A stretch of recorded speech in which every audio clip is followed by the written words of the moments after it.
Hello friends, दोस्तों आज के इस वीडियो में हम लोग पढ़ने जा रहे हैं पॉलीटेक्निक के जो इलेक्ट्रिकल ब्रांच के जो 6th सेमेस्टर में हमारा एक सब्जेक्ट है IMRE। ठीक है ना दोस्तों, वो पढ़ने जा रहे हैं। ये हमारा दूसरा चैप्टर चल रहा है। पहला चैप्टर हमने न्यू एक सिलेबस के अकॉर्डिंग कंप्लीट कर दिया है। ये हमारा न्यू सिलेबस के अकॉर्डिंग ही सब कुछ आपका सारा का सारा नोट्स दिया जा रहा है। जैसे कि आप सबसे पहले मैं आपको सिलेबस दिखाना चाहूँगा। जैसे कि ये दूसरा चैप्टर है और दूसरे चैप्टर में ये थर्ड टॉपिक है inspection and handling of electrical equipments.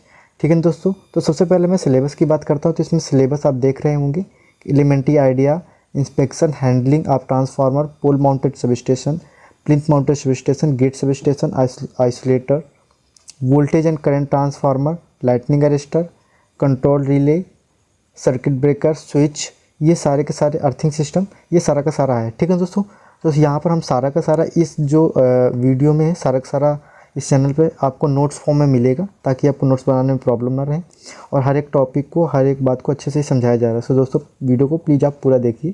ठीक है दोस्तों, तो सबसे पहले हम लोग बात करते हैं inspection and handling of electrical equipments. ठीक है दोस्तों, तो सबसे पहले आप देख रहे होंगे कि ये हमारे सिलेबस के अकॉर्डिंग भी हेडिंग थी। तो सबसे पहले inspection and handling of electrical equipments, इसका मतलब क्या होता है? इसका मतलब ये होता है, इंस्पेक्शन का मतलब होता है निरीक्षण करना और हैंडलिंग का मतलब होता है उसका संचालन करना। ठीक है ना दोस्तों, तो वैद्युत उपयंत्रों को कार्यस्थल तक संस्थापन के समय उठाने तथा ले जाने में काफ़ी सावधानी रखी जाती है। अतः इन मशीनों की सावधानीपूर्वक हैंडलिंग के लिए हैंडलिंग इक्विपमेंट्स की आवश्यकता फैक्ट्री तथा निर्माण स्थल पर पड़ती है। ठीक है ना, तो इसका मतलब ये है कि जहाँ पर हमारी मशीनें बनाई जाती हैं या फिर जहाँ पर हमें मशीनें लगानी हैं, तो वहाँ पर क्या होता है कि हमें उन्हें बहुत ही सावधानीपूर्वक क्या करना पड़ता है, बनाना या फिर उठाना पड़ता है। इनको उठाने के लिए हमें इक्विपमेंट्स की जो ज़रूरत पड़ती है उसे हम लोग बोलते हैं हैंडलिंग इक्विपमेंट्स। ठीक है ना दोस्तों, जहाँ तक हो सके श्रमिकों द्वारा भारी विद्युत मशीनों को उठाने या उतारने का काम नहीं लेना चाहिए। इससे भारी दुर्घटना की संभावना रहती है। अधिक समय तथा धन का व्यय भी होता है। इन कार्य के लिए crane, trolley, host, rail transport, automobile, tractor या स्लिंगिंग डिवाइसेस या फिर औजार युक्त किए जाते हैं। इसका मतलब हमारा सिंपल सा ये है कि जो हमारी मशीनें बहुत ज़्यादा भारी होती हैं उनको क्या होता है, श्रमिकों द्वारा नहीं उठाया जाना चाहिए, क्योंकि अगर वो कहीं से भी थोड़ा सा हो सकता है उठा देता है, किसी श्रमिक के ऊपर गिर गई तो जान या माल की हानि हो सकती है, या फिर नॉर्मल भी ऐसे कोई मशीन गिर गई तो उसके पार्ट्स ख़राब हो सकते हैं। तो इस वजह से हमें क्या करना चाहिए कि ज़्यादातर मशीनों को हैंडलिंग इक्विपमेंट्स जैसे क्रेन, ट्रॉली, इन सब के द्वारा ही उठाया जाना चाहिए। ठीक है ना दोस्तों, इसके बाद हम लोग बात करते हैं inspection and handling of transformer. यानी कि अगर हमें इसमें एक इक्विपमेंट्स है ट्रांसफार्मर का, आपके सिलेबस के अकॉर्डिंग ट्रांसफार्मर का ही है, तो हम लोग ट्रांसफार्मर को की कैसे हैंडलिंग करेंगे, यानी कि कैसे उसको कहीं पर इंस्टॉल करना है तो कैसे इंस्टॉल करेंगे, उसके क्या क्या हमारे रूटीन्स हैं, उसके पहले क्या क्या हमारे स्टेप्स हैं वो करने होंगे। तो ट्रांसफार्मर एक कैसा भारी उपकरण है जिसको उठाने तथा संस्थान में साइट पर ले जाने में काफ़ी सावधानी की आवश्यकता होती है। भारी ट्रांसफार्मर की कार्यस्थल तक ले जाने के लिए विभिन्न हिस्सों जैसे बुशिंग, कंजर्वेटर टैंक, जिसको हम लोग हिंदी में संरक्षक टंकी वो बोलते हैं, आदि के टूटने का खतरा बना रहता है। कम क्षमता वाले हल्के ट्रांसफार्मर को पूरी असेंबली के साथ बंद लकड़ी की पेटी में ले जाया जाता है। इसका सिंपल सा मतलब ये है कि जैसे जो छोटे ट्रांसफार्मर हैं तो उनको तो आप नॉर्मल सा क्या कर सकते हैं कि आप लकड़ी की पेटी में बंद करके जहाँ भी आपको ले जाना है आप ले जा सकते हैं। लेकिन जो बड़े ट्रांसफार्मर होते हैं तो उस पर क्या होता है कि कंजर्वेटर होता है, बुशिंग होता है, ये सब क्या होता है कि ले जाते समय हो सकता है उनमें क्षतिग्रस्त हो जाए। तो इन सबको बड़ी केयर के साथ इन्हें क्या करना चाहिए, एक जगह से दूसरी जगह ले जाना चाहिए।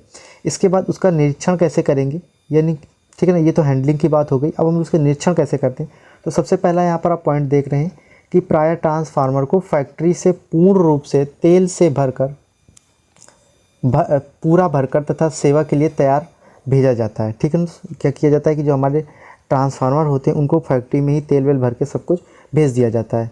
इससे क्रोड तथा कुंडली तक तेल भरकर तथा बिना तेल के ट्रांसफार्मर कम दाब पर सूक्ष्म हवा, नाइट्रोजन या अक्रिय गैस भरकर कार्यस्थल तक भेजा जाता है। इसका मतलब ये आप समझिए कि जो हमारे कम केवीए के ट्रांसफार्मर होते हैं, ठीक है, तो उन पे क्या किया जाता है कि उनमें हम लोग नॉर्मल तेल भर कर के भेज देते हैं जहाँ पर हमें इंस्टॉल करना है।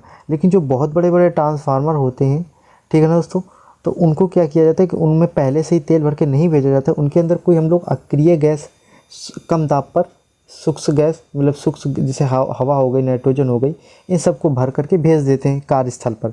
उसके बाद वहाँ पर उसको निकाल करके फिर तेल डाल देते हैं और फिर उसको जहाँ पर इंस्टॉल करना है वहाँ पर उसका इंस्टॉलेशन कर देते हैं।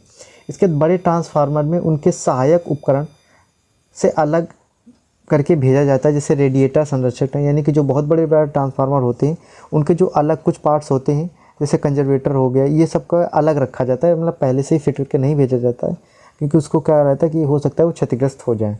इसके बाद परिवहन के दौरान ट्रांसफार्मर के कुछ भाग डैमेज हो सकते हैं। इन भागों को देखें कि टैंक की साइडों या शीतलन की वाहिनियों में पिचका तो नहीं है, ट्रांसफार्मर की फिटिंग, तेल गेज का शीशा क्षतिग्रस्त तो नहीं है, परिवहन के दौरान नट बोल्ट ढीले तो नहीं है, बुशिंग चटकी या तेल क्षरण तो नहीं है, आदि का निरीक्षण करना आवश्यक है। ठीक है ना दोस्तों, इसका मतलब सिंपल सा ये है कि जो हमारे ट्रांसफार्मर होते हैं तो उनमें क्या होता है कि जैसे तेल का मापन करना है तो तेल गेज वगैरह लगा होता है। तो ये सब क्या कि सब उपकरण बहुत ही सेंसिटिव होते हैं, अगर इनमें थोड़ी सी भी प्रॉब्लम मतलब तुरंत ही टूट फूट जाते हैं, या फिर हो सकता है कि ट्रांसफार्मर को एक जगह से दूसरी जगह ले जाने में क्या हो सकता है कि उनके नट बोल्ट वगैरह ढीले हो सकते हैं, या बुशिंग चटक वगैरह सकती है, या तेल का भी लीकेज हो सकता है। तो इन सब से हमें प्रोटेक्शन कैसे करनी है, बहुत ही अच्छी तरीके से, यानी उनका जो परिवहन करना है वो बहुत ही अच्छे तरीके से करना है, और बात की ये सब चीज़ें ये चेक करनी है ताकि हमें कोई प्रॉब्लम ना हो। ठीक है दोस्तों, इसके बाद हम लोग 5वें पॉइंट्स की बात करते हैं। यहाँ पर 5वां पॉइंट है हमारा ट्रांसफार्मर के टैंक में लगे जंग या संघनन की जाँच, सिल्का जल के गुलाबीपन से नमी की उपस्थिति का परीक्षण, सुखाना तथा तेल का नमूना भरकर तेल परीक्षण आदि किया जाना चाहिए।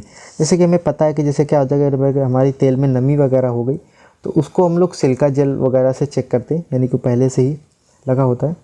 इसके बाद संघनन वगैरह क्या, यानी कि उसमें कोई स्लज वगैरह तो तेल में नहीं आ गई, फिर कोई ट्रांसफार्मर में जंग वगैरह तो नहीं लग गई है उसके टैंक में, ये सारा का सारा हम लोग चेक करते हैं। ठीक है दोस्तों, इसके बाद करते हैं मेगर से विद्युत रोधन प्रतिरोध कुंडली की जांच करनी और असंतोषजनक परिणाम आने पर उसे उचित उपचार करना चाहिए। यानी कि क्या करना चाहिए, जैसे अगर हम जब भी ट्रांसफार्मर को लगा रहे हैं तो उसके पहले क्या करने लेना चाहिए कि जो उसकी वाइंडिंग होती है उसको, उसमें जो इंसुलेशन होता है उसको मेगर के थ्रू क्या कर लेना चाहिए, हमें चेक कर लेना चाहिए, पता लगा लेना चाहिए कहीं उसमें कोई लीकेज वगैरह मतलब कोई इंसुलेशन कहीं कट फट तो नहीं गया है। ठीक है दोस्तों, तो इस तरीके से हम लोग क्या कर सकते हैं कि ट्रांसफार्मर की हैंडलिंग और इंस्पेक्शन कर सकते हैं। तो दोस्तों जैसे कि आपको पता है कि ये अगर आपको ये नोट्स चाहिए तो आपको नोट्स हमारे टेलीग्राम चैनल पे मिल जाएंगे, जिसका नाम है पॉलीटेक्निक लर्निंग 77, जो हमारे यूट्यूब चैनल का नाम है, इसी नाम से आप सर्च करिएगा। ठीक है दोस्तों, तो आपको आसानी से मिल जाएगा, और नहीं तो इसका डिस्क्रिप्शन में लिंक भी दिया होगा। ठीक है दोस्तों, आप वहाँ से थ्रू ज्वाइन कर सकते हैं, यहाँ आपको सारे PDFs मिलते जाएंगे। और दोस्तों आपको बता दें कि आपको ये सब्जेक्ट पूरा और बहुत ही अच्छे तरीके से कंप्लीट करवाया जाएगा। सो प्लीज़ आप स्टे ट्यून्ड रहिए हमारे साथ। थैंक यू दोस्तों।